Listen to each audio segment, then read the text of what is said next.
Hello, good morning, happy Tuesday to everybody.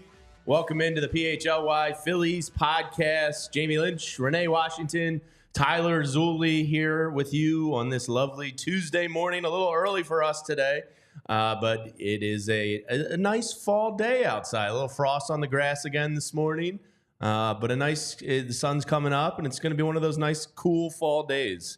So hopefully everybody has a great Tuesday out there. Yeah, it's a good hot tea, hot chocolate. My type wife of did a some day. tea last night. Yeah, I need a good tea. I make a great tea. Yeah, you've talked up your tea game. I have. It's solid. I believe you. I'm not gonna lie. I mean, I don't drink coffee, I'm so a coffee guy. I will drink tea occasionally. But yeah, it's a beautiful fall day, and it's an exciting day because there's plenty to talk about today.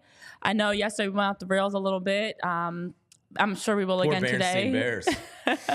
But we will guarantee that we're going to give you guys some great nuggets of insight, because that's one thing we always do on the show, whether it's baseball specific or not. Who knows? So we'll see what's in store today for some nuggets of random facts. Welcome, Eugene Krabs. Good morning. Always one of the first in the chat. The chat of every show. I see some thumbs up. Continue to hit the thumbs up. Continue to join the chat. Give your good mornings, and let's dive right into it, Jamie. Let's get it going. Yeah, let's so get it popping. You don't want some of my black eye coffee with two shots of espresso? No. You're good. I like the smell of coffee. That's it. I don't even like coffee ice cream or anything.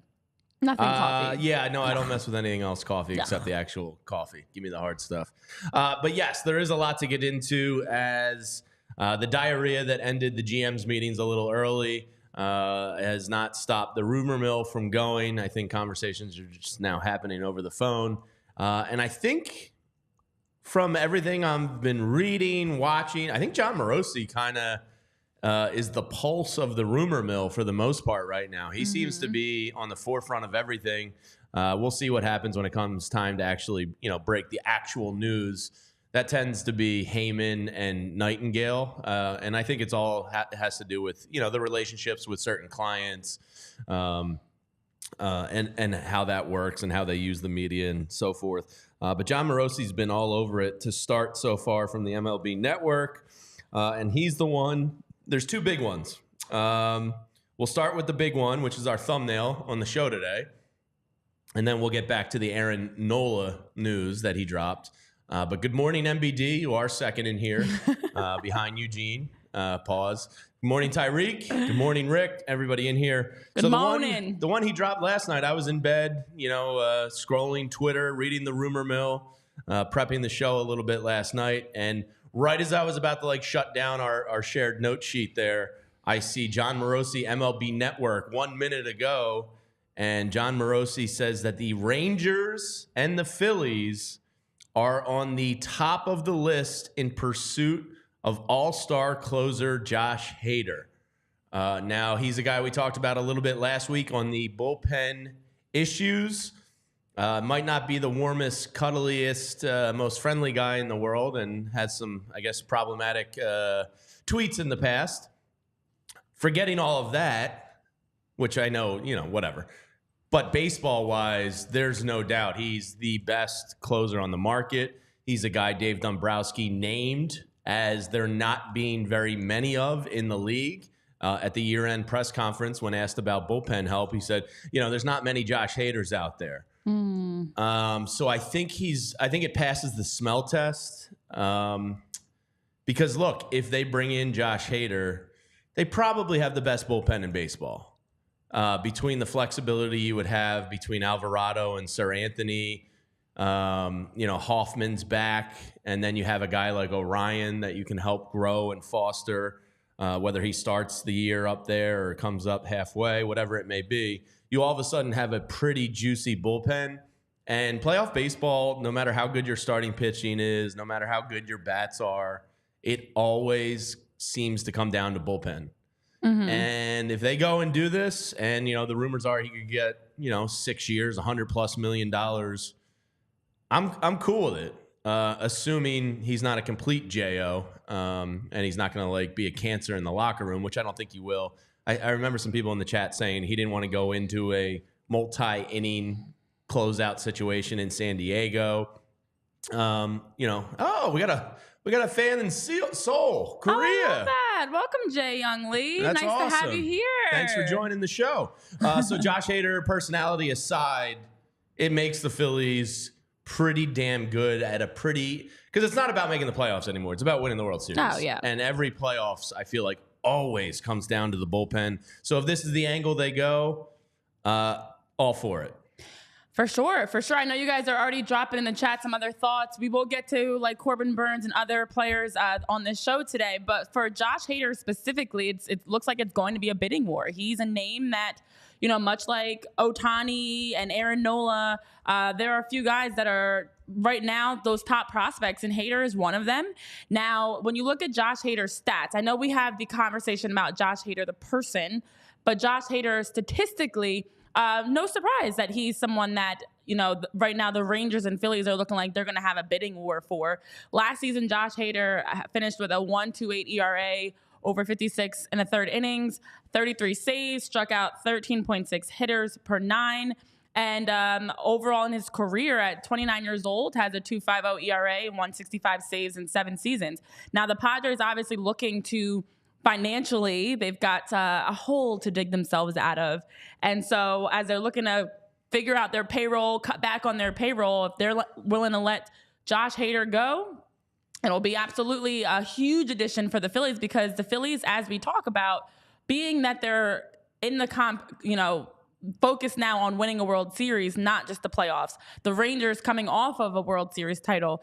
These are two teams that are looking for one or two pieces. It's not an overhaul, as we've talked about. And Josh Hader, baseball-wise, would be a great piece as a starting pitcher. Josh Hader, personality-wise, and all the craziness that we hear about him outside of baseball, that concerns me without a doubt. So I'm not really the biggest fan of bringing in guys where culture-wise. Well, that's why you have Kyle Schwarber and Bryce Harper and Trey Turner and this veteran locker room that is not going to stand for the bullshit. Yeah. I mean, if you bring in somebody like that, you're going to have faith in your clubhouse that they can self-police and keep things in check. I'll be honest, I don't know enough about his personality to say he's, a locker room cancer. I know he's had some tweets in the past that are somewhat sketchy.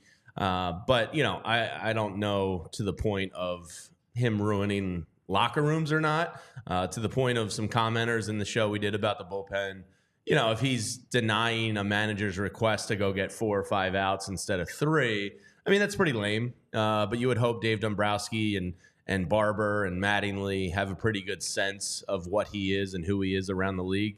He is 29 years old. MBD, I think, in the chat said, when does spending big money on a closer really work out? I mean, that's a pretty blanket statement. Guys like Kenley Jansen have been highly paid and been successful, albeit, the Dodgers choked and Red Sox might not really be what they once were. But it's not to say they all fail. I hear you, 6 or 7 year deal to a closer. He's 29, so you project that's going to take him into his mid-30s.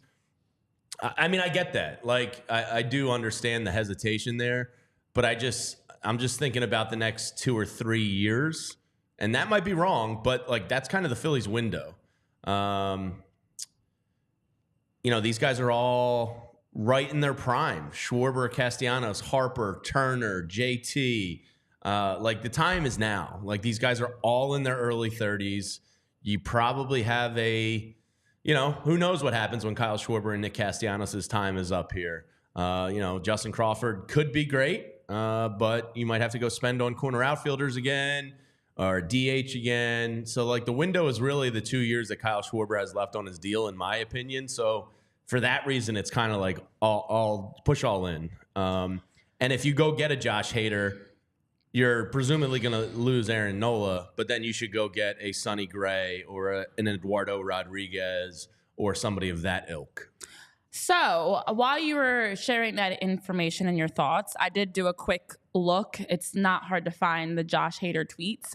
Just for context, because we've talked about him, we've tiptoed around. I feel like it's only right that we actually share specifically what has been said by Josh Hader. And as we talk about culture in the locker room guy, this is exactly what we're referring to. So back in 2011, 2012, Josh Hader made some tweets on his account. At the time, it was his Twitter name was Josh Haderade, which says a lot in itself about the direction that I'm about to go.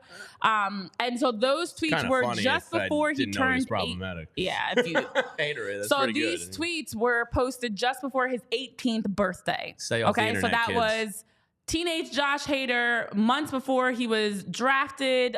This is high school Josh Hader, aka Josh Haderade. And I'm going to read some of these to you. It's very explicit, excuse me. It's very inappropriate, but I'm going to read some of the tweets from Josh Hader. In March of 2012, Josh said, "Gay people freak me out. This dude comes in with pony shirts and a pony mall bag. Hashtag the fuck." Also tweeted saying, "I hate all the black people. LMAO. I tried tell her about them. She just yelled at me." This was him having a conversation with a friend. Then he also posted some very sexual tweets, and some of you guys will like this for many of the wrong reasons. He posted, "Keep a hard dick for your girlfriend to wobble on." Had her bouncing on my dick like a seesaw. It's weird to say these with a straight face. And then also was saying, he did say the N-word on several occasions, which I'm not going to repeat that though. So he had some very inappropriate tweets and did come out and say afterwards, because this is not the first time those tweets have been brought up, he did come out afterwards and apologize and saying they don't reflect who he is and how, he's grown since then, matured since then. But to see racist, homophobic, misogynistic, it's not great, threatening, all different types of tweets, very inappropriate. And what I always get nervous about, because we were all 17 at one point, we all said some very questionable things, but never did I say anything. Exactly. Never did I, or most of us, say anything that was that extreme. It might be inappropriate lyrics. It might be us, like for me back in the day, it was spelling things incorrectly. Like I thought it was cool to have all these shortcuts and stuff. Like that was 17-year-old Renee tweeting. I was saying petty things. Don't get me wrong, but this is in chat rooms. This is racist. To be somebody I wasn't. Yeah, exactly. I was in like chat roulette and whatever other mess, like doing ridiculous things, but definitely not hearing somebody say the N-word, hearing all the the racist things that he's saying, all the misogynistic things he's saying. I find it hard to just separate those. I know that now he's 29 years old. That was over a decade ago, but still, if you said it at one point, and I said this before on the show, on the Union show, because racist comments were said, to me, it's not a one-time thing. Like you just got caught, because the internet will not let you forget the fact that you had those tweets, and everybody can find those receipts easily. But to come out afterwards and say like, "Oh, I apologize," and they don't reflect any of my beliefs now, still makes me question, well, because you said that multiple times, very inappropriate things. Yeah, that's worse than I thought. It's hard to look past that and say like, oh, it's like you said, it is worse than we thought. I hadn't read the tweets, but so this is my first time hearing And I just did a quick search, and those were just some of the ones. I mean, I'm not going to read all of them because it actually gets worse. But to see that those are the tweets that he had coming out at 17 years old, when you're old enough to know right and wrong, you're old enough to know what's appropriate and inappropriate. That's not funny. And that's definitely not something that you can just disregard as, I was just young, I'm different now, I've matured now, those are not my beliefs now, because it's hard to overlook all of the discriminatory tweets that you made. Yeah, that's it's way worse than I anticipated. I just thought he was making some dumb political tweets. I didn't know he went the full gamut on hate in his heart. So, MBD says tweets, not taking the ball for a 4-out save. San Diego clubhouse was a dumpster fire, hard pass for me. I hear you. And I will also add, just for context, that these tweets alone are from it's over the span of a year, the dates of these tweets. So yeah, as Tyreek Bailey says in the chat, that's wild to look past. It's going to be a no for me, dog. Yeah, I'm done with him too. Next, it's tough because in sports, we so many times want to look at the stats and how talented a player is. And in a situation like this, you can't overlook who he is as a person, because No, somebody said a leopard doesn't change their No, it spots. doesn't. And these are things that fans are aware of, just like we're aware of it and having this conversation. Fans are aware of it. And what does it say about the Phillies if you're bringing in a guy like this that's openly made discriminatory comments of what you stand for? So it does ethically. There's a line there. And I think Josh Hader, I don't care if he was 17 years old, like you are all saying, you can't overlook the fact that he said those, and you definitely can't just assume he's better now, because at one point you were thinking this way, which means I don't want you with the Phillies. Yeah, that's everybody's justified in feeling that way. But unfortunately, Dave Dombrowski in the front office might not care. And that's a reality of kind of sports fandom. You're not going to love everybody on the team. And yes, that's extremely problematic and terrible. And it would suck to have a guy here for long term that you can't really cheer for. But from the baseball standpoint, there's no doubt he would improve the team. And that's why Dave Dombrowski and the Phillies apparently have interest, as well as the Texas Rangers. According to John Morosi late last night. I think that broke around like 9:45 or 10. There's a question in the chat I want to get to because it's from one of our buddies, Cody Del Mondo, out in Chicago. Shout out, Cody, for hopping in the chat today. Just want to run this by the people in the chat, and me and Renee will address it as well because it is an interesting one as we sidetrack for a second. Rhys Hoskins, the Chicago Cubs have interest in Rhys Hoskins, and Cody wants to know, if Bryce Harper wasn't playing first base, would we have interest in bringing Rhys Hoskins back on that 1-year type of prove-it deal? He points out like Bellinger did this year. And it's going to work out for Cody Bellinger because he's probably going to get paid. And we'll get into his latest rumors in a minute. But yes, Cody, I think I'll let Renee speak for herself. I think I and most fans would very much like a 1-year Rhys Hoskins prove-it type of deal. If it wasn't for Bryce Harper playing first and we had an open DH spot, I would fully support that. I think Rhys gives you really good at-bats. He knows how to work a pitcher. He has enough power that you feel comfortable with in the DH spot or a first base spot. He's a butcher in the field. You'll find that out if he's playing first for the Cubs. But yes, I think overall everybody in town would love Rhys Hoskins back for a 1-year prove-it type of deal. So I wanted to get to that question because we're helping out our friends in the Chicago Cubs. Renee, do you agree, disagree? Would you be supportive of Rhys if you were a Cubs executive there? Yeah, I think Rhys for the Cubs is a great addition. It's a situation where it's not as much about Rhys being bad, but it's just about Bryce Harper being better, So he got outplayed for first base. Bryce Harper took over that position. And once Bryce made it clear that, he likes playing first base, Dave Dombrowski, of course, came out mentioning that the plan is for them to continue to keep Bryce at first, especially at this point of his career. It's just a situation where Rhys doesn't have a role on this team anymore. So for other teams, he's still a great pickup. I know the Cubs were in the conversation as well as the Blue Jays. Different teams are high and looking to add Rhys Hoskins to their roster. But I think for Rhys Hoskins specifically, if you're Chicago, you absolutely should look to bring him in. He's so great, gives you great at-bats. We know he can smash the ball out of the ballpark. Yeah. Great clubhouse, complete opposite of some of the controversial things that we've seen and talked about for Josh Hader, for example. Great clubhouse guy, great leader, great voice, great veteran. Great in the community. And someone that you know what you're going to get from Rhys. Yeah. He's definitely going to give you the consistency. He's definitely going to give you, as a fan favorite, someone that fans can rally around and be excited about. So if you're Chicago, I think he, without a doubt, is a guy that you want on your team. Yeah, sure. MBD says, the Cubs have a fantastic defense. If you can play him strictly at DH, that's a big win. Yeah, I mean, they won the Gold Gloves up the middle of the infield, which is particularly important in baseball. So, I think that's a logical, good fit. And if Rhys signed with the Cubs, I would support that. Yeah, I wouldn't. I love Rhys. I would support that, and I want him to go somewhere where there's no bad feelings there. So it's kind of like cool. It's kind of like the breakup where it's mutual, and we're like, you know what? It's just time to go on to better things. It's time for Rhys. Bryce. Yeah, exactly. I'm getting the better things. I love you, Bryce. But I think it's just for us with Rhys. There's no hard feelings, and we want him to go somewhere where he can be successful, and that team will welcome him with open arms, and that's Chicago.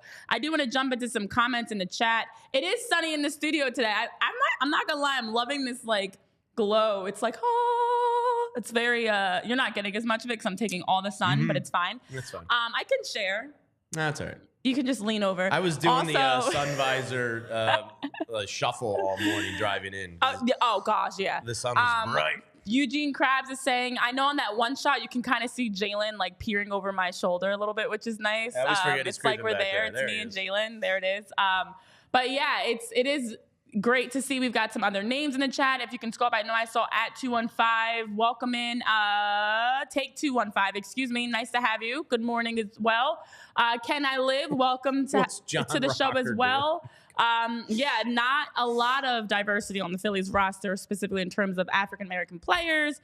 But either way, I guess your point of that is to the tying in with the Josh Hader comments and everything. But yeah, it's interesting. It's very interesting. But welcome in, you guys. Nice to have more new faces here, as well as the old usual suspects and Dave and MBD and Rick and Eugene. And it is a glow, so thank you. But I'm glowing because I'm excited, I think, and also because the sun. Yeah, so back to Josh Hader. Tyler made this graphic last week when we were talking about the bullpen arms out there. So if you're unfamiliar with him, he's 29 years old, pitched in 56 and a third innings last year over 61 games. A 1.28 ERA, a 1.1 WHIP. He's been a 5-time All-Star already. He has a sub-1 career WHIP, 15 Ks per 9 innings. And there's his calculated market value, 5 years, $88 million. I've seen 6 or 7 years in $105, $110 million. So that's generally what you're talking about. But again, there's a chance it happens, and there's a chance Philly fans hate it. And I'm sure people will let them know about it, but it definitely improves the ball club.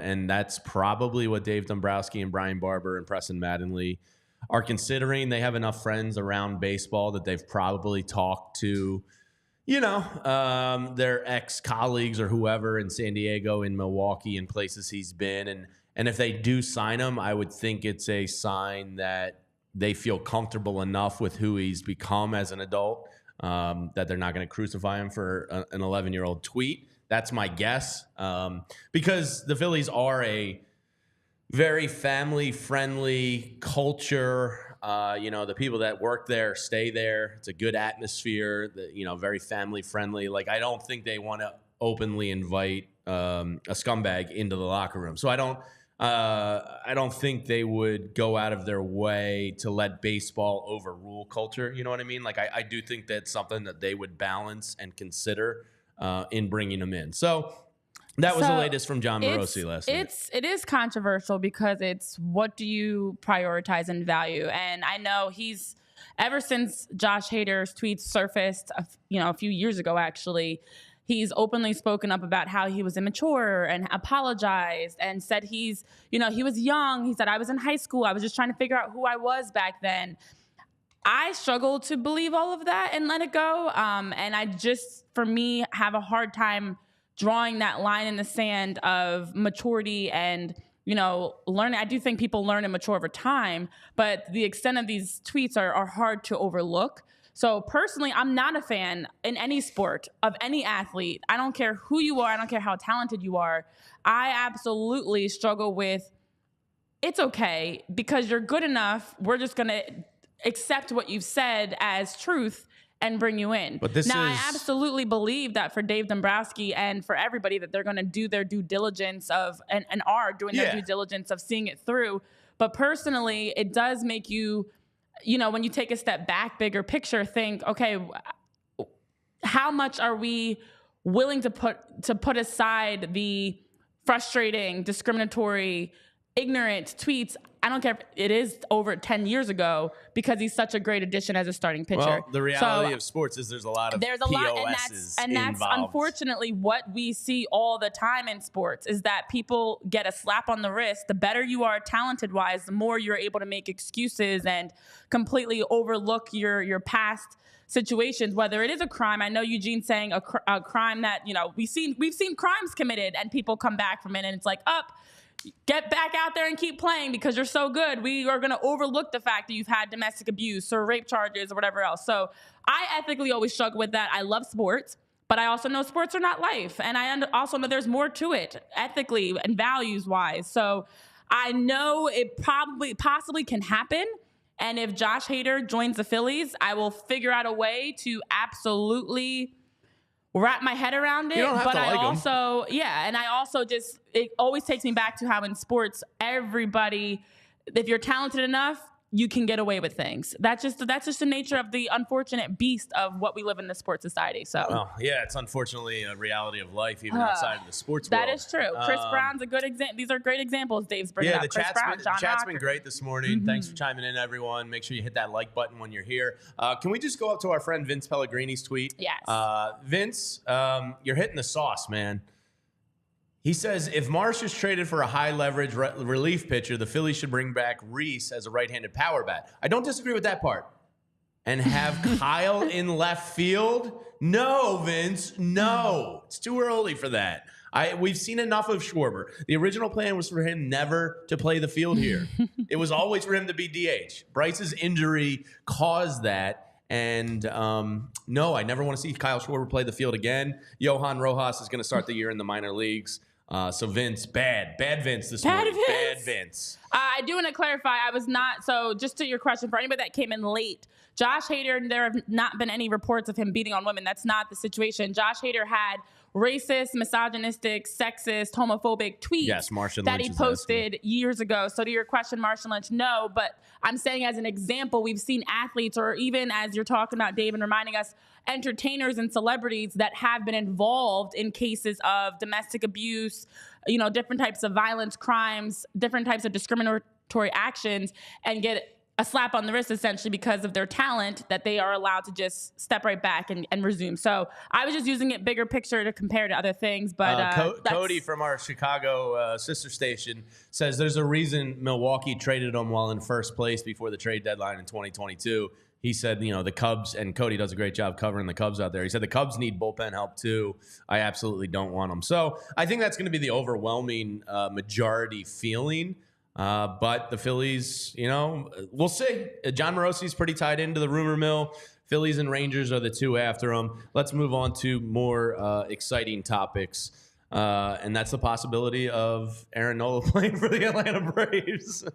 John Morosi, again last night, says that the Cardinals and Braves remain the two teams with the most interest in Aaron Nola. The Braves also could be in on Sonny Gray. Now, I think that's not in addition to Aaron Nola. I would think it's one or the other. So I would imagine Nola's choice number one, Sonny Gray's choice number two for Atlanta. So it's very much clear that they want, they don't want Bryce Elder pitching in playoff games in Citizens Bank Park. If they can trot out Max Fried and Spencer Strider and Aaron Nola, that is a pretty nasty big three, or Sonny Gray. So the team you're chasing in the division that is younger, probably more talented than you, but you've had the upper hand on them in the playoffs the last 2 years. It appears as though you're both going after two of the same guys, and that's going to make a very interesting free agent race here for the likelihood of Aaron Nola. I'd much prefer him to go to St. Louis and just see him every once in a while. Not that I would have chills down my spine facing Aaron Nola. But the last 2 years, he's shown you he's a pretty good big game pitcher late in the season. He's durable. He makes the Braves a lot better. So go to St. Louis, please, Aaron, and just avoid the NL East. That sucks because these rumors are just rumors, but it's clear the Braves want starting pitching help. It's clear they're the division winner back-to-back years. They might take one of your best guys. And then what happens? Is it Sonny Gray? Is it Blake Snell? Are you trading for Corbin Burns? The Milwaukee thing is interesting, and I saw a couple people in the chat talking about Devin Williams as well. He's also a 29-year-old closer for them. He's a really good pitcher. To get Burns and Devin Williams away from the Brewers, one, I think a lot of teams are going to be going after Burns, and two, I don't think you're going to get both of them because then you're definitely talking about Mick Abel and some of your, probably top 5 prospects, but like probably 2 of your top 6 or 7 prospects have to go, if not more. And I would imagine the only 2 they really want to protect right now are Justin Crawford and Andrew Painter. We'll get into the top 10 prospect list because it just came out. And Griff McGarry's a guy that's out of the Phillies top 10. So he doesn't even have the same, trade possibilities as he did a year ago when he was a top 5 prospect with the Phillies. So we'll see what happens. But if the Braves get Nola, it's gonna suck. That just sucks because Strider, Fried, Nola with that lineup, and Iglesias now fully healthy for a year in that bullpen. Look, you've beaten them the last 2 years, but that team would be loaded. They would be. And for anybody that missed our conversation in the show yesterday on Monday, we did talk about the rumors that the Atlanta Braves are actively interested in pursuing Aaron Nola. So just to recap you, we do know Aaron Nola projected to get somewhere around 6-year, $150 million type of a deal. He's getting 200. At least, but as we've talked about in the show, 200 is more along what he's looking for. Sonny Gray on the other side, somewhere in the 4 range, 90 million or higher type of projection.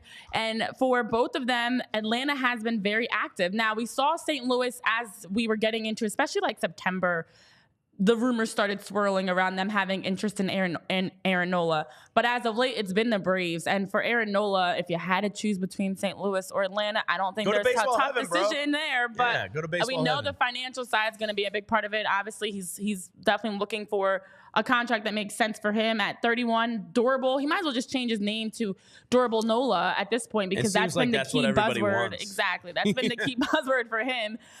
So the Braves having the interest of and being very active and wanting to add a quality starting pitcher, having Nola in their rotation would be scary. Lisa, to your point, you're saying you would cry and then Nola would be dead to you. I know you guys in the chat are saying you're not thrilled about that idea either. It would be tough to see Aaron Nola in a Braves He's immediately uniform. an enemy of the state. And on the other side, he's a war criminal, enemy of the state. On the other I wish side, you the worst in life. Hopefully, stub your toe every morning. Sorry, you go sign with the Braves. Sonny Gray has been someone that the Braves have been very interested in for years, going back to even 2018 that they've been having rumors of some interest in Sonny Gray. And Sonny Gray is a name we've also talked about on the show as a potential starting pitcher to add for our team, including the Phillies, and has been someone that's been rumored to be an interesting prospect to replace Aaron Nola. So Sonny Gray, similar to Nola, also older in his career at 34 years old to Nola's 31. That's the big concern and there. He has not been as durable, but he is a plug and play type of a guy that if you're looking to win now, especially if you already have, such as how the Braves have with already having, Max Fried, Elder, different starting pitchers that you already can rely on, Sonny Gray can be a guy that can come into the rotation for you. So both moves make sense for the Braves. And honestly, Atlanta's been one of the teams that have been the most active in terms of rumors that we've been seeing because they have openly been saying they're open to paying whatever it takes, basically, to be able to get the best starting pitcher to add in to their roster. So for each of these, I would prefer Sonny Gray to the Braves and not Aaron Nola. I do think, and Scott's agreeing with you, Jamie, saying Nola could go to baseball heaven or go to hell. It's that simple. Yeah. You don't go to Atlanta. It's a no-no. Yeah. You don't leave the Phillies to go to a rival in that sense. So in our I would love to see him go to St. Louis, but if Atlanta offered him the right deal, if I'm Aaron Nola and I'm in his camp, it's a no-brainer. Yeah, Rich Hoffman in our and if you haven't signed up for it yet, I really encourage you all to do it because Rich puts together a fantastic morning email, and in this morning's email, he talked about our discussion about Nola and the Braves yesterday, and he's like, I think I'm with Jamie that like it's absolutely disgusting, go to St. Louis, but at the same time, I have these thoughts of like, are we really scared of Aaron Nola? He's like, I think I'm more on your side that it sucks, but there are going to be some chesty Phillies fans that go out there and go, who cares? In the 4th inning, we're going to rock them. Or the 2nd or 3rd time through the order, we're going to rock them. Go give him $200 million. Is he really worth that? Blah, blah. So, it's an interesting thing. I think it would the Braves are the team I hate the most in all of sports just because they kind of ruined my childhood. Just year after year, and Steve Avery and those stupid lightning bolts shaved into his head. And Otis Nixon looked like the Crypt Keeper. And Terry Pendleton and Anyway, I hate the Braves. I've gone on that tangent before. You have. If Aaron Nola goes there, it makes the rivalry awesome. It does. So, like, It does. While you hate to see it, at the same time, I'm kind of like, I love having a true rival that you hate. And if Aaron Nola goes there, it is so much fuel on the fire of the Braves' hatred. It's kind of fun. And like, I get what Rich is saying. Like, if Aaron Nola has to come into Citizens Bank Park and he buzzes through the order, you know, first time through, and it's the RAV4 fourth inning, and Citizens Bank Park is rocking, and the towels are going, and Aaron Nola's on the mound for the Braves. Like, that is incredible sports theater. So, like, maybe I'm siding with Rich a little bit, where I'm like, yeah, man, go ahead, sign with the Braves. You'll be a war criminal here in Philadelphia, enemy of the state, but yeah, it'd be kind of fun. Well, the other thing that we talked about yesterday that was wild to think about is when you look back at 2014 at that draft of the Phillies, current players that were drafted in 2014, obviously not all to the Phillies, but someone like Aaron Nola, Kyle Schwarber, Trey Turner, Rhys Hoskins. For Hoskins and Nola, they've been through and through Phillies. And as you talk about, it would suck because it'd be weird, but it would make for a great, in terms of rivalry and storyline. Yeah, it'd be fun. Awesome storyline if Aaron Nola does go to Atlanta, because remember everybody in the postseason at Citizens Bank Park, let's go Nola, you know, all the Nola chants, everybody rallying around Nola, the tip of the cap. Like, it almost is setting us up for the sequel, which we thought was going to be, you know, Aaron Nola to St. Louis. But if the sequel is Aaron Nola to Atlanta, and now the tables turn, and instead of cheering for Nola, Citizens Bank is cheering against Nola, it absolutely makes it fun. Plus, we all know what you're going to get from Aaron Nola. Yes, he's durable, but we all know what that fourth inning brings. That's the run-em-up fourth inning against Nola. So it would absolutely bring up a great rivalry extension of, like, taking the rivalry to a whole new level. Yeah, it'd be great. And you know where else you can take things to a whole new level? That's the Game Time app. Because as you're talking about wanting to get out and cheer for or against players, go over to the Game Time app, and they've got plenty of great tickets for you. Now, at the Game Time app, they allow you to be able to see your seats. So wherever you're looking to buy tickets for baseball, NBA, NFL, concerts, comedy shows, whatever it is, at the Game Time app, you can see your seats. You got great prices. They make it easy. So you download the Game Time app, and you can use code PHLY to get $20 off of your purchase. So again, over at the Game Time app, quickly download it. They also give you notifications, which I love since I have the app myself. They give notifications on, like, price alerts and drops and tickets as they're coming available. So head over to the app, use that code PHLY, and get $20 off. And before we move on, Jamie, I did want to just address a comment in the chat about Jordan Montgomery, because I know he is a name that I talked about and brought up, I should say, and we've talked about him on the show because his stock has gone up when you look at the postseason. Obviously, Montgomery had a shaky transition into the remainder of the regular season with the Rangers, but was a major contributor when you look at how he was able to pitch, especially against the Astros for Texas, that he gave up just 2 runs over 14 innings in the ALCS and had a 2.90 ERA this postseason in his 5 starts across 6 games that he played. So Jordan Montgomery is someone, I mean, there are other names out there. I know we've talked about Josh Hader. We've talked about, of course, many times wanting to bring back Aaron Nola, which is not going to happen. Sonny Gray's name is brought up, but there are still other names out there that are available, that are, you know, interesting names that could be some nice. Yeah, the only one I care about anymore, the more and more we have this starting pitcher conversation, I just go get Corbin Burns. Now that's my answer. Let it burn. Give up Mick Abel. Do I need to sing my song again? No, please, no. But it was so good. That was actually one of my better songs, you have to admit. I'm just going to sing it again and let the people judge. Tyler, you can go to a 1-camera shot if she's going to do this. I don't need to be involved. Yeah, it's unfortunate we only have 2 cameras because you don't have a 1-camera shot. But yeah, like this conversation, like Sonny Gray, like Blake Snell, like is a good option. I don't want to say it's not, but it's like it's long years, big money. There's risk involved with it. Yamamoto, there's risk involved with it at big money.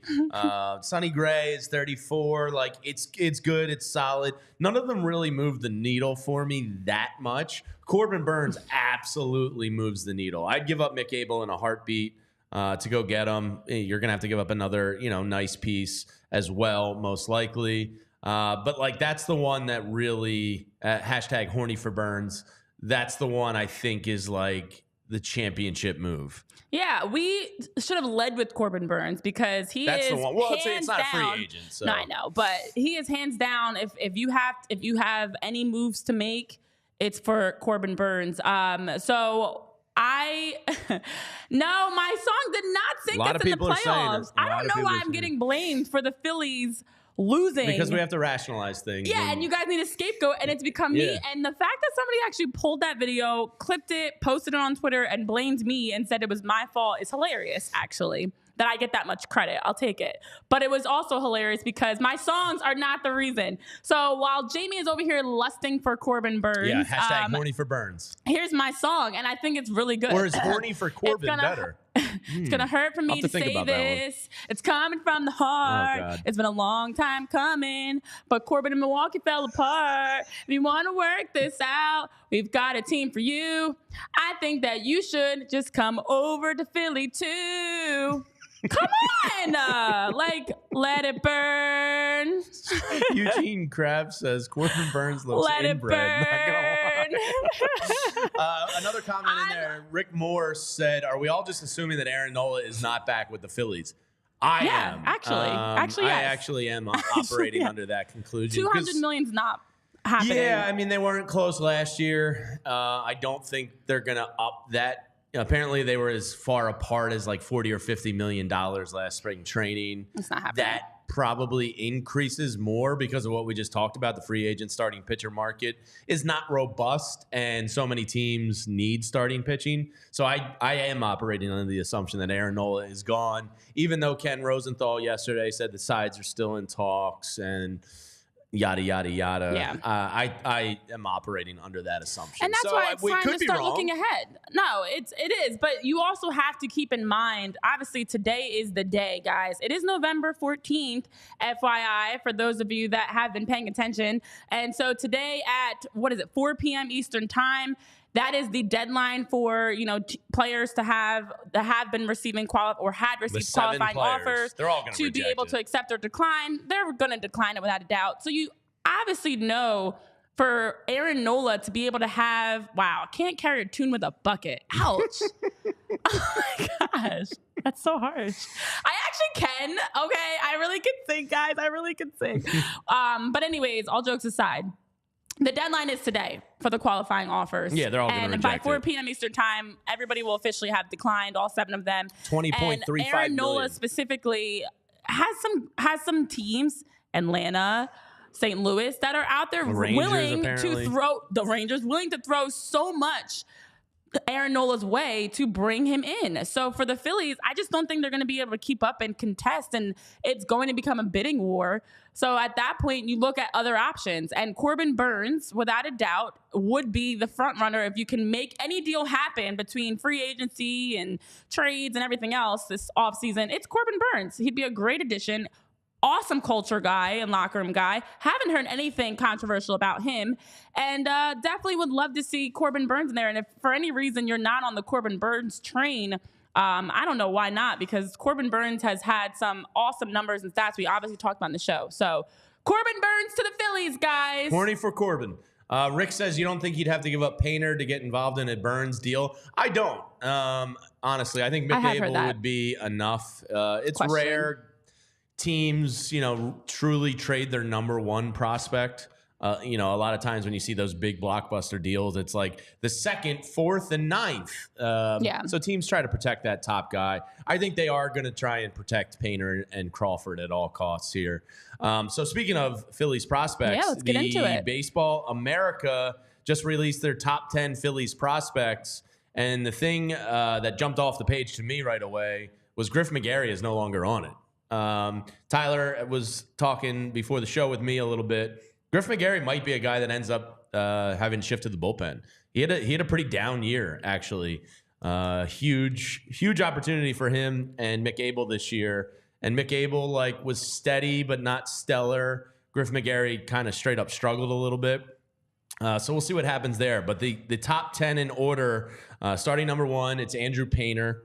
And then we have Justin Crawford as the 2nd. Those two are the crown jewels of the Phillies prospects. And then number 3 of McAble. Number 4 is last year's pick, high riser, Aiden Miller, the infielder, has skyrocketed up the list. Another infielder at number 5, Starlin Caba. And then you have your boy, Orion Kirkarine, at number 6. Orion. Another infielder in Brian Rincon.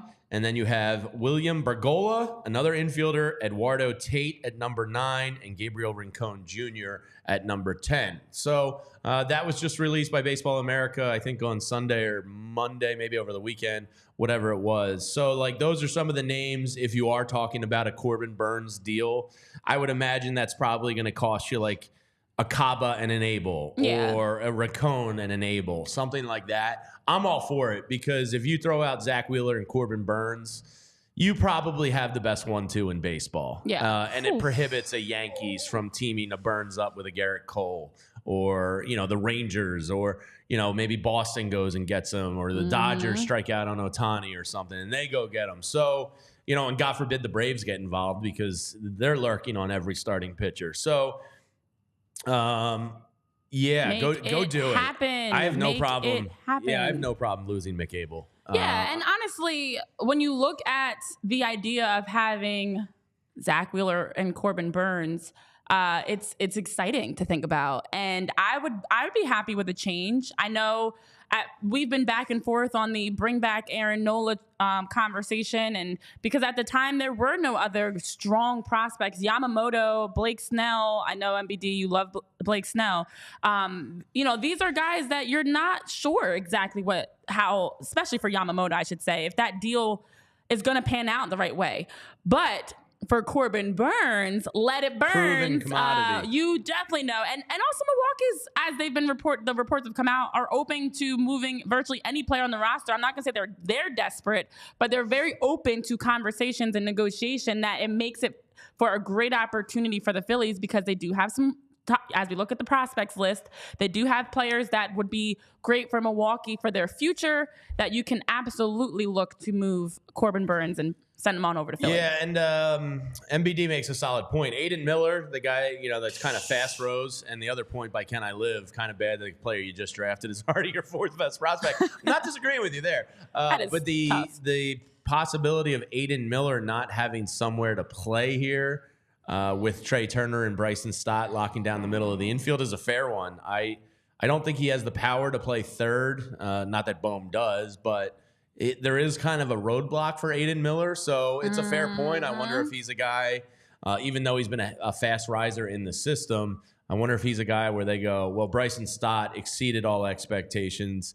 So maybe he's a guy they look to move. And speaking of exceeding expectations, great time to tell you about FOCO, because FOCO is a leading manufacturer of sports and entertainment merchandise with a product line that includes apparel, accessories, toys, collectibles, novelty items, and plenty more. The best officially licensed gear in all of sports and fandom. It's football and tailgating season.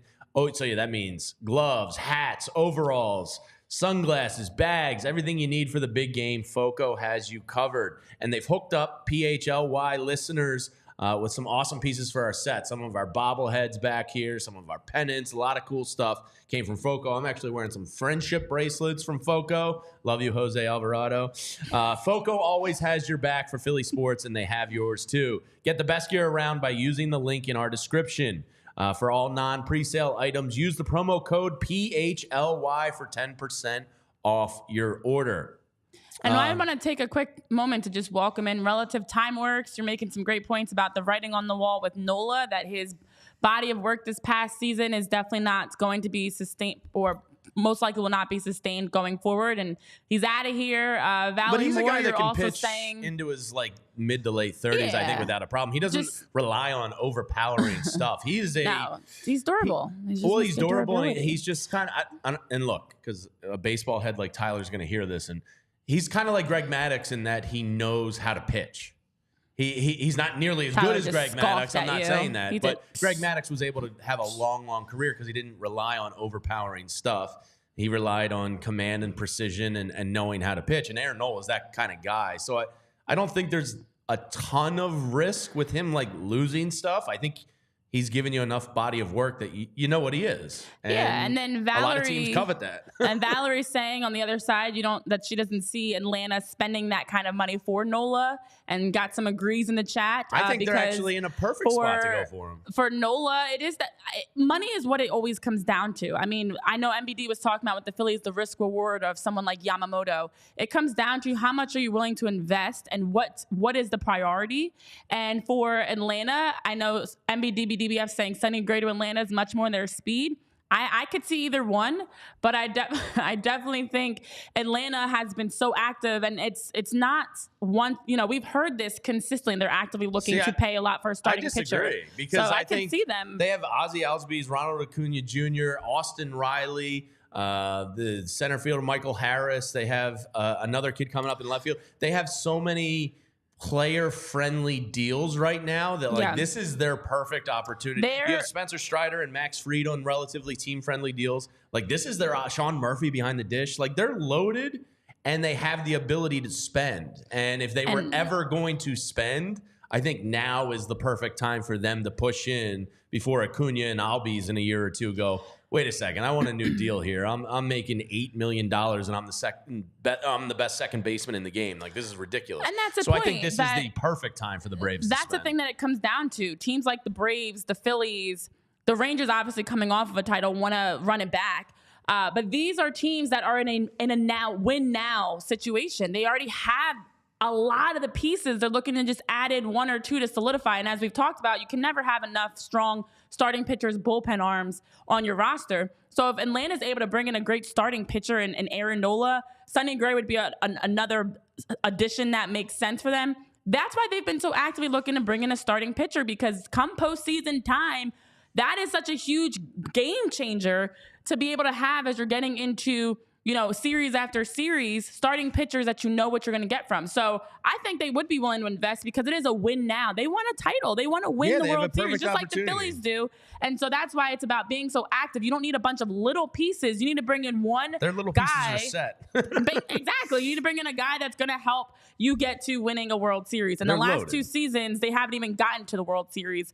And they had projections this year of, as the best offensive team with all the records that they made of winning it all, they're still a favorite to win it all for next year. And now it's about, if you're Atlanta, going out and bringing in a guy that can make that happen. But Jamie, it's wild because we always have this situation every single day, guys. Here we are already in the final minutes of the show. We still have guests at Ballpark. I know there's still a number of topics that we wanted to get into around trades, but we're winding down here. Yeah, so today, the other thing John Morosi said yesterday, today there's a 6 p.m. deadline for the reserve list for the Rule 5 draft. So many deadlines. Teams, not every team makes a Rule 5 pick. Teams below the 40-man roster are eligible. If they draft a player from another team, they owe that team $100,000. The Rule 5 draft is going to be the last day of the winter meetings, which I believe is December 6th. So it's coming up. So the deadline tonight is the Phillies are currently at 38 men on the 40-man roster. Now, in our Discord this morning, which you can get access to if you become a diehard member here at PHLY, we're having real nerd levels of Rule 5 draft talk. Shout out MG Logan and Coda Ran in there. But if you become a diehard here, it's $80 for the year. You get a free T-shirt. You get the Discord membership to talk with all of us. And Charlie and the Flyers guys and the Sixers and Eagles guys are all very active on it, and so are Renee and I in the Phillies channel. It's a lot of fun. So the deadline is 6 o'clock tonight. So John Morosi speculates that there's going to be some movement in baseball. Does that mean big-time movement? Probably not. But if, the Phillies, one of the guys they have to make a decision on is a guy, Oliver Dunn, who they drafted last year in the Rule 5 draft. De La Cruz is a 6'8" power hitter. Still only 24 years old, is another guy they have to consider. So teams are going to move prospects that they're not going to keep on their 40-man, or they're going to try and free up a roster spot to participate in the Rule 5 draft. So Morosi just threw that out there to put on your radar today. There could be some moves being made. The Phillies may have already made one of those moves with Mercado from the Rays, where they were under the 40-man roster. So they just went, all right, we'll take a shot on that kid from the Rays. Get him in here, put him on the 40-man because he doesn't have any minor league options left. They pretty much have to use him or burn him.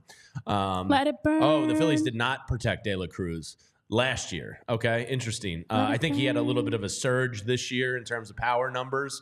So I wonder if that's something that they protect him. So just, some minor real Phillies nerd level stuff could be happening today. So just keep an eye out for that. And then, yes, we'll get to the Jim Bowden, list of potential trade targets tomorrow. There was some interesting things. A couple things we'll hit on real quick before we get to the torturous game of Guess That Ballpark.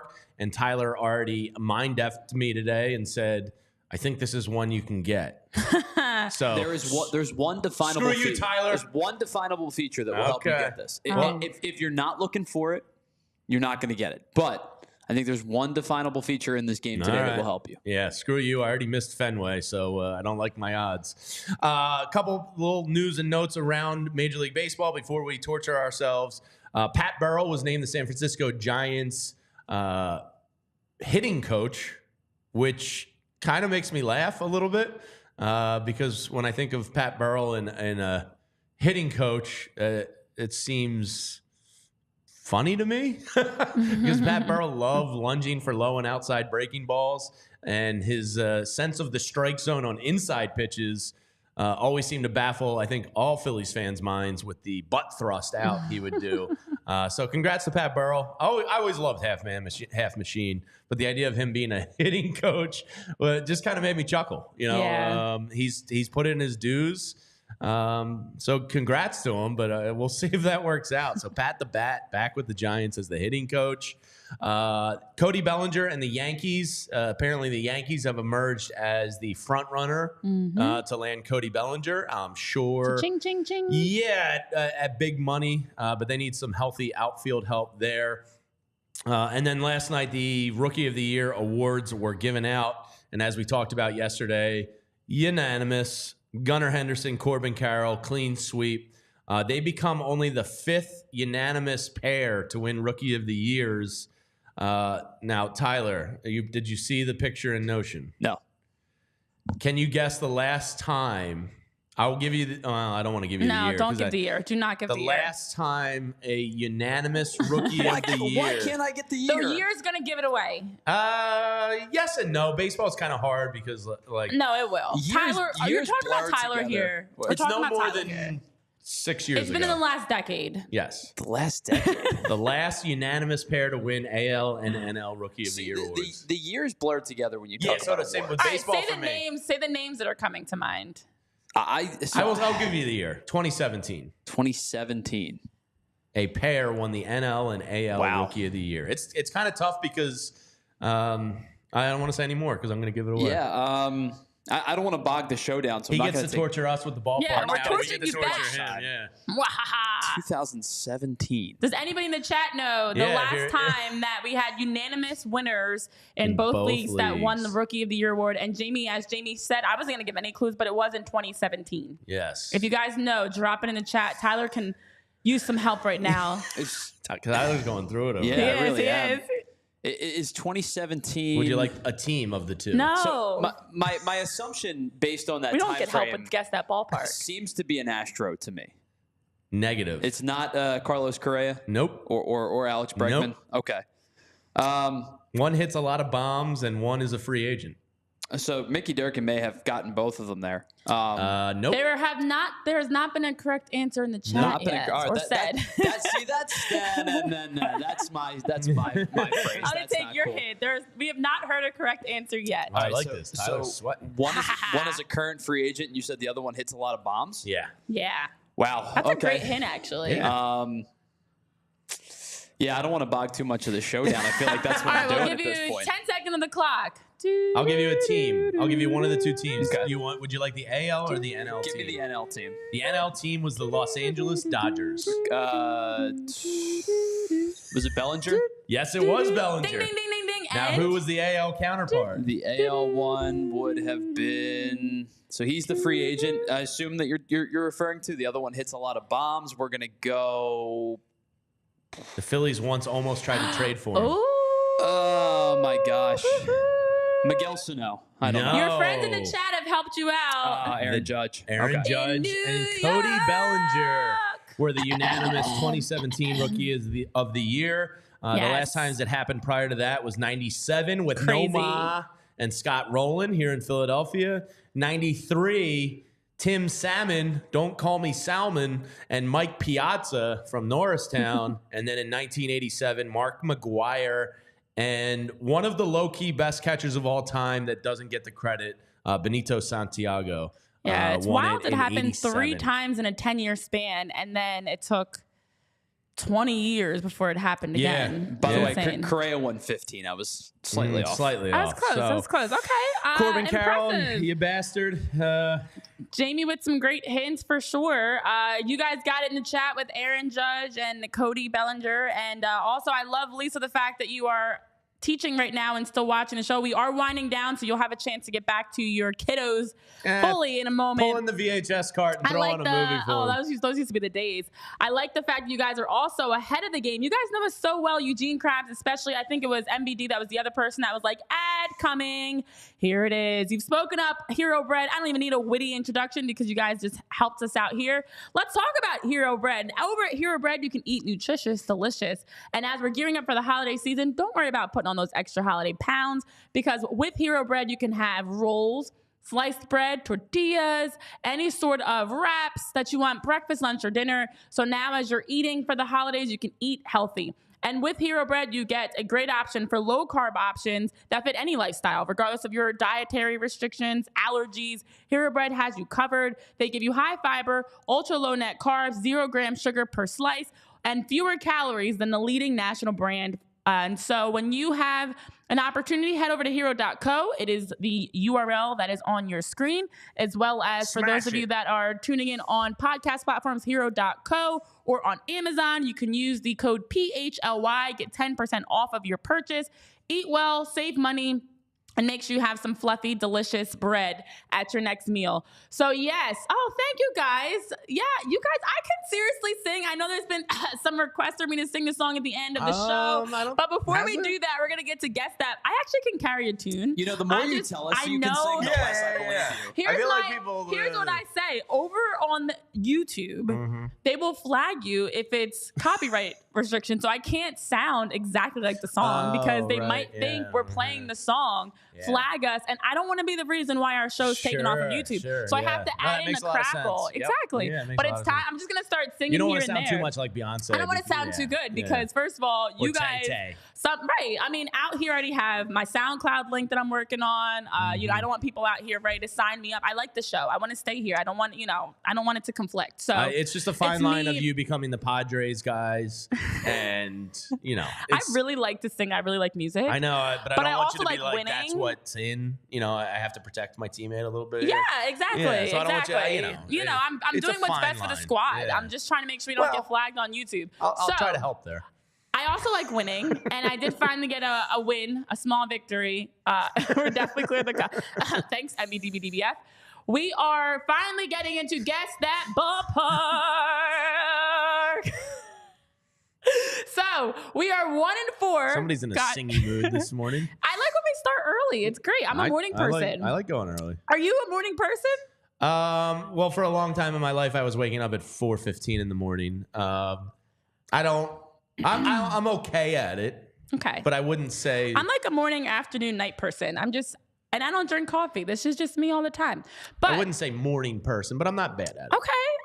Very nice. I can't take naps because waking up from naps to me is harder than getting up in the morning. Oh, I'm not a nap person because I wake up and I feel so disoriented. I feel like a bear, coming out of hibernation. Although every once in a while, what day is it? Where am I? Are my kids here? I just can't snap back to reality. I like a good coma nap every once in a while where you don't set the alarm. I'm not a big nap person, but you don't set the alarm. You just go and you just kind of pass out and you just wake up and you don't even know. You're so disoriented. But anyways, we like winning. We're both 1-5 here. We are 1-4 actually. Tyler, you're incorrect. According to my, it's 1 of 5. Like it's like it's like I'm right. You're 1 Right. of 1. We're 1 of 5. Okay, I thought you meant we were 1 and 5. No. That's a huge difference. Today we might become 1 and 5. Yeah, I'm not. Ever since Tyler put the jinx on me here, this is one I might get. It is time for Guess That Ballpark. Joke's on you. It's Be actually sure to join the us Sandlot. in the chat. I'm really looking forward to missing Citizens Bank Park. A stadium I watch 80 plus times a year, or all right, maybe I don't make every game, but 70 plus times a year. I'm going to miss that, and I'm going to be really angry. I'll probably storm off the set that day. So, all right, Tyler, what do we got? This is going to be hell. Oh, goodness. Okay. Oh, man. That left field. MBD really does not like my singing. Wow, MBDBDBF. I thought we were friends. You are pretty upset. That left field. Okay. Let's see. Oh, man. Is that what you were talking about, the left field corner? Is it distinguishable? No. Okay. I thought you... what is that? Ooh. No, that's not right. Lucas, real quick to sidetrack I was going here. to say. Listening on delay, but the way y'all talk about Yamamoto is honestly dismissive and ignorant. We actually have given a lot of praise for Yamamoto, but he's the Phillies don't need to sign Yamamoto because he's the risk reward. They don't need that. No, now. I'm partially Yamamoto'd up, but we have him as a top. We have talked about him as a top 3 for a Japanese pitcher is. It's the issue is the financial side that the Phillies aren't willing to give. We've actually said time and time again he's a top 3 starting pitcher, hands down. Very talented. Would be a great addition. That's that left field corner I can't get away from. Okay. What the hell? Sorry. Let's see. Thank you, Lisa. Iowa cornfield. It's Field of Dreams. This is tough. This is a tough one. Not that one. I don't have any idea right now. It's not Minute Maid. It's one of the 30? I wonder if it's Safeco. It's one of the current ballparks? And it's really actually just one of 24 because you guessed 5 already and 1 I blew up. So you're down to 24 ballparks at this point. Somebody said PNC, and actually that's a pretty good guess. It's got the net. Okay, I see the dips. Stop looking at pictures. Yeah, hold on. Sorry, that was just whoever's listening in audio just blew your eardrums out. I apologize. She's like, yeah, PNC does look good. No, you don't get to look at pictures as we go. I've been doing this, and I still get it wrong. And by the way, Mickey Derrick and I've played a lot of games on Ben Salem Ramblers Field. I promise you that is not Ben Salem Ramblers. Cowards. Jamie just looked over at me cheating. The one I had, you don't get to pull up. The one I will pull up full pictures, but I need names. Damn it, Tyler! Shapes. I wish you said I wasn't gonna get this right. Have you heard the correct answer in the chat, or we haven't said much, but have you heard the correct answer yet? Yeah. Oh, so it's clearly not Ben Salem. I have 2 in my mind, and it's Seattle and Pittsburgh. But I'm trying to remember. I don't think Pittsburgh has that left field like that. Campbell's Field. Camden River Sharks. All right. Okay, for the sake of time. With Pittsburgh because I feel pretty good about myself. Well, yeah, after you looked at the pictures online. And I still don't know for sure because the pictures don't paint the full picture. I'm just going to go with Safeco Field. I don't feel confident with my answer at all. Right, I was between that, Target Field, and PNC, but I'm going to go Safeco. All right, I hate myself because it's wrong. The left field Safeco is your final answer, Jamie? Sure. Renee? I'm going to go PNC Park. After she looked at pictures. Yay! It doesn't count when you cheat. You can't look at pictures. I feel like we're in kindergarten. You're cheating. You are. Jamie just pointed out that I'm cheating. I'm not cheating. Tyler, let's put the camera on Renee's computer and you tell me exactly. Listen, I have a tactic. And your tactic is this is torturing you to be wrong. I don't like being wrong, and I think it's very difficult still. It is hard to still cheat because it's a different angle. It's different. It's totally different. By the way, you don't get to gloat about your record. You can cheat, but you don't get to gloat. The definable trait that I was referring to is that right field porch, the straightaway. The porch at PNC right field. Park. I couldn't stop looking at that left Roberto field. Clemente It's porch. the porch for me. I couldn't stop looking at that left field. So Renee Belichick. Renee's telling. Renee Belichick. That's great. I'm not cheating. There were no rules. What would you call it? I'm consulting my resources. We didn't have. That's what Renee said when she got caught cheating on tests in high school. No, I'm just consulting my resources. I never was a cheater. There were a couple times I tried to cheat, but I don't like getting caught. Oh, me and Jim are BFFs. It's Spygate. Y'all are roasting me in the chat, and I don't appreciate it. I'm just consulting my resources. Yeah, consulting my resources. That's what Spygate was all about, too. It's still Bill really Belichick difficult. was just consulting his resources of illegal The crazy footage. thing is, even with having the pictures, you still, because of you're getting everything else around it, it's hard to just look at the outline. So it's not as easy as you guys think. Try to cheat and watch. You're not going to do it either. Well, that is going to wrap it up for us today with Renee Belichick. I am Jamie Lynch. For Tyler Zulli, we'll be back tomorrow. So look for some minor moves around baseball today. We'll see if anything else heats up. But we will be here daily for you tomorrow. I think we're 11:30, question mark? 11:30 tomorrow. 11:30 tomorrow. We will be joined by our buddy UK Phillies. Yes. As we talk. Who has all the details on if anybody is feeling adventurous and wants to go to Old London Town next year. He's got all the details for you on the international game there. But thanks for hanging out with us. We love you. We appreciate you all for your time. And let's go Phillies. Hopefully they improve this club pretty soon. Winter meetings are not far off. And hopefully we'll have some big news for you in store when it comes to that in a little bit. Before we wrap up, and I know you're about to hit that button, Tyler. I see your hand hovering. I know Rick Morris was making a comment in the chat to Hypothetical Man and MBD because you guys, anybody that's missed the show, first of all, you can always go back and watch it. I know it's not the same because you can't live chat with us, but you can always go back and watch it after. On YouTube, you can always watch it across podcast platforms. But we do also tweet out. If you're following us, if you're subscribed, you should be subscribed to us on YouTube. We do have the notification popping out for when we're going live as well. So there's a lot of different opportunities to keep up to date, but you can always, if nothing else, check our Twitter at PHLY_Phillies. Jamie and I also are tweeting out the show link and everything to make it nice and easy. And I am not the Astros of PHLY. I just like to win. Is that why Zach Berman was over there banging on a trash can? Was he giving you the signs? Zach, you're in on this? Maybe. Yeah, now whatever you're working it with the takes Sixers to win. people. I play dirty. Listen, I will say as we wrap up, they're signaling, holding up stadium pictures. I like to win, and I will do whatever it takes at all costs to make it happen. Wow. And I've been studying, and I've been preparing, and I'm locked in too, baby. So we'll see you then. No. This is where you're pushing it. You don't get to gloat when you cheat. All right, just I'll stop cheat gloating. and take your win, but you don't get to gloat. For Renee Washington, I'm Jamie Lynch on behalf of Tyler Zulli as well. Thank you. We love you, and we'll see you tomorrow at 11:30. Adios. We all silly like the mayor.